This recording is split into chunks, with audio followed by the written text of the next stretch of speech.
अहमदाबाद में हुए 12 जून को प्लेन क्रैश के बाद से ही एयर इंडिया सवालों में घिरी हुई है।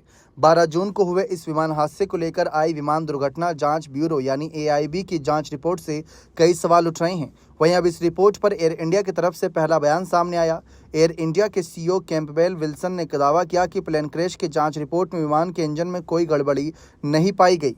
वहीं एयर इंडिया के सीईओ ने कर्मचारी और यात्रियों को संबोधित में से संयम और धैर्य बनाए रखने की अपील करी। सीईओ कैंपबेल विल्सन ने कहा कि 12 जून को हुई इस घटना के बाद से पूरी एयरलाइन के भीतर एक मुश्किल दौर देखा गया है। उन्होंने कहा कि यह समय संगठन के लिए असाधारण रूप से कठिन रहा है, लेकिन कर्मचारियों ने एकजुटता, संवेदनशीलता और पेशेवर दृढ़ता के साथ इस संकट का सामना किया।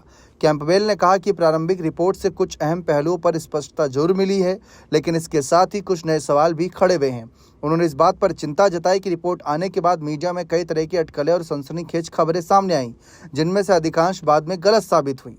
इस बीच उन्होंने ये भी बताया कि एआईबी की रिपोर्ट में साफ किया गया कि विमान या उसके इंजनों में कोई यांत्रिक या मेंटेनेंस से जुड़ी खामी नहीं पाई गई। सभी जरूरी रखरखाव समय पर पूरा किया गया था और ईंधन की गुणवत्ता भी मानकों के अनुरूप थी। टेक ऑफ सामान्य रहा और पायलटों ने उड़ान से पहले सभी अनिवार्य ब्रेथ एनालाइजर परीक्षण पास किए थे। उनकी मेडिकल स्थिति भी सामान्य बताई गई है। सीईओ ने यह भी याद दिलाया कि नागरिक उड्डयन महानिदेशालय यानी डीजीसीए की निगरानी में एयर इंडिया ने दुर्घटना के बाद अपने पूरे बोइंग 787 बेड़े की व्यापक जांच करवाई थी और सभी विमान सेवा के लिए उपयुक्त पाए गए थे। उन्होंने कर्मचारी से अपील की कि वे किसी भी तरह की अफवाह या अनुमान पर भरोसा ना करें, अंतिम जांच रिपोर्ट के आने तक किसी निष्कर्ष पर ना पहुंचे।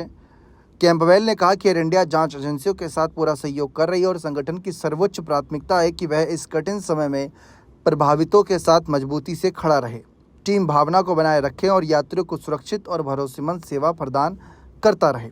बने रहें चैनल के साथ। बहुत बहुत शुक्रिया।